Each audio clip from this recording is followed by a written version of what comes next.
Ang pananabik na makita si Krishna. Ang mga gopi ay isa pang halimbawa ng may matinding pananabik na makita si Krishna. Pumunta sila kay Krishna dahil naakit sila sa kanyang kahangahangang kagandahan. Sila ay mga dalagang kababaihan at napakaganda ni Krishna. Sa katunayan, puno sila ng matinding pagnanasa nang lumapit sila kay Krishna. Ngunit dahil si Krishna ay lubos na dalisay, sila ay naging mga tapat na deboto. Walang makakapantay sa debosyon ng mga gopi dahil minahal nila si Krishna ng buong puso at kaluluwa. Iyon ang pinakamahalagang katangian. Napakaliit ng pagpapahalaga ng mga gopi sa kanilang pamilya at reputasyon nang tumakas sila sa kalagitnaan ng gabi upang makasama si Krishna. Nang marinig nila ang tunog ng plauta ni Krishna, agad nilang iniwan ang kanilang mga tahanan. Sinubukan silang pigilan ng kanilang mga ama, kapatid at asawa na nagsasabing, "Saan kayo pupunta? Bakit kayo aalis sa ganitong oras ng gabi?" Ngunit hindi nila ito inalintana ng mga gopi.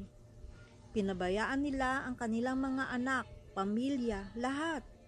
Ang tanging nasa isip nila ay, kailangan naming pumunta kay Krishna. Ang ganitong uri ng pananabik ang kinakailangan. Dapat tayong magkaroon ng matinding pagnanais na makita si Krishna. Maraming gopi ang pinipigilan sa pagpunta kay Krishna at dahil sa matinding dalamhati sa pagkawalay sa kanya, sila ay namatay. Kaya naman, ang pananabik na ito ay kailangan upang makita ang Diyos kahit ano pa ang estado mo. Kung ikaw man ay makasalanan, isang magnanakaw o isang mamamatay tao, ang mahalaga ay magkaroon ka ng matinding pagnanais. Dapat kong makita si Krishna. Kapag nagkaroon ka ng ganitong pananabik, tiyak na magpapakita si Krishna sa iyo. Mula sa Journey to Self-Discovery Chapter 2. Mauunawaan natin na ang pangunahing hinahanap ni Krishna sa nilalang ay kung gaano siya kauhaw na makasama siya.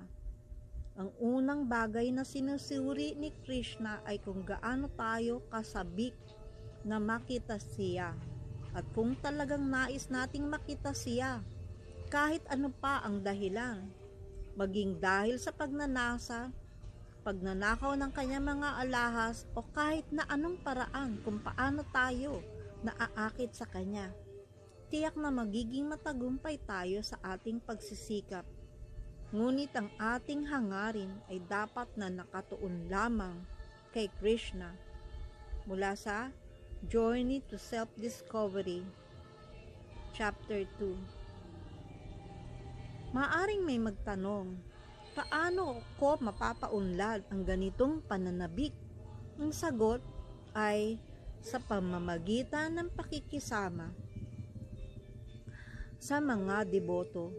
Kaugnay nito, ipinaliwanag ni Srila Prabhupada. Maaring sabihin ng isang tao, may pananabik naman ako Ngunit hindi ito ganon kadali. Kahit pa magsagawa ka ng mabubuting gawain sa loob ng milyong-milyong buhay, hindi mo pa rin basta-basta makakamit ang pananabik na ito.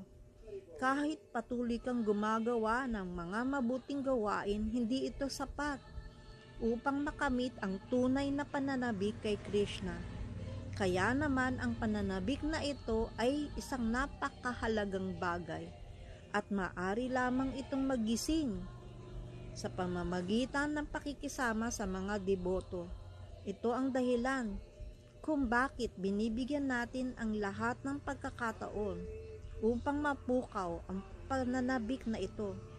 Kapag ito ay nagising sa ating puso, tiyak na makikita natin ng Diyos ng harapan. Journey to Self-Discovery Chapter 2. Ang pinakamahalagang kwalifikasyon upang makatagpo si Krishna ay ang kasabikan o espiritual na kasakiman. Gaano tayo kauhaw na makatagpo si Krishna? Kung isang tao ay may matinding pagnanais, lahat ng iba pang aspeto ng devosyonal na paglilingkod ay kusang darating. Ngunit kung wala ito, ang lahat ay magiging mechanical lamang. May isang magnanakaw na ninakawan ang pinakamataas na magnanakaw, si Hari. Noong unang panahon, may isang profesional na takabasa ng Srimad Bhagavatam sa publiko. Pinaliwanag niya na si Krishna ay napakagarbong magbihis at may suot na iba't ibang klase ng mamahalin na alahas kapag siya ay nagpapastol ng baka sa kagubatan. Nakikinig sa pagpupulong ang isang magnanakaw. Naisip niya, bakit hindi ako pumunta sa Brindaban at nakawa ng batang ito? Naroon siya sa kagubatan na may dalang maraming mamahaling alahas. Pupuntahan ko siya, huhulihin at kukunin ang kanyang alahas. Ito ang kanyang layunin. Kaya naging determinado siya. Dapat kong makita si Krishna. Dapat kong makita si Krishna. Dahil sa kanyang matinding pagnanais, nagkaroon siya ng pagkakataon tunay na makita si Krishna sa Brindaban. Nakita niya si Krishna, eksakto kung paano ito inilarawan ng tagabasa ng Bhagavatam. Sinabi ng magnanakaw, napakabait mong bata, Krishna. Sinimulan niyang purihin si Krishna sa pag-aakalang madali niyang makukuha ang mga alahas. Pagkatapos ay inilahad niya ang kanyang tunay na pakay. Maaari ko bang kunin ang ilan sa mga alahas na ito? Napakayaman mo naman. Sumagot si Krishna, hindi, magagalit ang aking ina. Naglaro si Krishna na parang isang inosenteng bata. Habang lumilipas ang oras, lalong naging sabik ang magnanakaw na makuha ang mga alahas ni Krishna. Ngunit dahil sa kanyang pakikisama kay Krishna, dahan-dahan siyang nalinis mula sa kanyang masamang hangarin. Sa huli, sinabi ni Krishna, sige, maaari mong kunin ang mga ito. Ngunit sa puntong iyon, ang magnanakaw ay naging isang deboto agad. Dahil sa pamamagitan ng pakikisama kay Krishna, siya ay lubusang napalinis. Kaya't sa anumang paraan, dapat tayong makalapit kay Krishna at tayo ay malilinis. Haribol!